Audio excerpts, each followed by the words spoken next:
আসসালামু আলাইকুম। আজকে আপনাদের ইংলিশে অ্যান্স টু দ্য কোশ্চেন নাম্বার 1 এর বি থাকে না, ওই 1 এর বি এর সৃজনশীল কোশ্চেন যখন হু থাকে, হু মানে কে, মানে কে কোনো ব্যক্তির নাম যদি চাই তবে তার ব্যক্তির নামটা দিয়ে শুরু করতে হবে লেখা।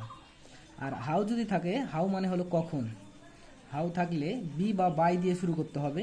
হোয়ার থাকলে কোথায়, কোথায় যদি হোয়ার তাহলে এটা দি দি দিয়ে শুরু করে জায়গার নাম এভাবে দিতে হবে। আর হট থাকলে কি, হট মানে কি, আর হট থাকলে দি থেকে শুরু করতে হবে। তারপরে ডু থাকলে ইয়েস বা নো, আই এগ্রি, তুমি পছন্দ করো বা করো না, সমর্থন করো বা করো না, এরকম। আর হয় থাকলে বিকজ, কি বললাম ভাইয়া, বিকজ।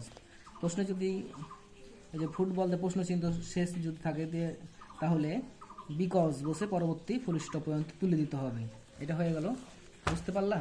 তারপরে এই যে রিয়ারেঞ্জ, ব্যক্তির জীবন কেন্দ্রিক হলে এক লাইনে তার নাম বা পরিচয়, তারপর দ্বিতীয় লাইনে জন্মসাল, জায়গা, স্থান, পিতামাতা, শৈশব কৈশোর জীবন, শিক্ষা জীবন, কর্মজীবন, ব্যক্তির আবিষ্কার, পদক, মৃত্যু। তারপরে ইংলিশ সেকেন্ড পেপারে যখন এই যে দ্বিতীয় নম্বরে প্রশ্নটা পড়ে না, যে ইট লাইনে থাকলে বা প্রশ্নবোধক চিহ্ন থাকলে হট ইফ, জন্মসাল জায়গার নাম থাকলে অসব্রন, সাবজেক্টের বদলে হ্যাড টু, হ্যাজ টু, ভালোর জন্য ভালো, হ্যাড বেটার। আর হি লাইনে থাকলে অ্যাজ সন অ্যাজ, দুইটা ঘর ফাঁকা থাকলে হট ডাস লুক লাইক। আর এই যদি এই মিডিলে কমা থাকে, এভাবে লেখা মিডিলে কমা, তো ওটাও অ্যাজ সন অ্যাজ হয়। আর দেন লাইনে থাকলে উড রাদার। আর সি থাকলে অ্যাজ ইফ, বা সবশেষে নো থাকলে অ্যাজ ইফ বসবে।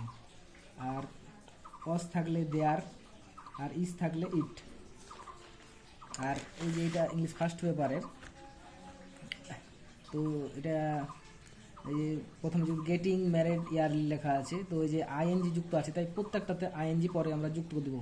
আর যদি প্যাসেজে কমা থাকে তো কমাটিও বসিয়ে দেবো, বুঝতে পারলা? আর এই যে সামারি রাইটিংয়ে ইংলিশ ফার্স্ট পেপারে যে প্রথমে আগে এটা লিখবা, this passage is mainly writing about, তারপর জন্মসাল জন্মস্থান লিখবে, শেষে মৃত্যু শেষ পর্যন্ত লিখলেই হবে। তারপরে এই যে রিয়ারেঞ্জ, এভাবে ঘর দিতে পারো বা এই যে এইভাবে করতে পারো, তোমরা এভাবে করতে পারো।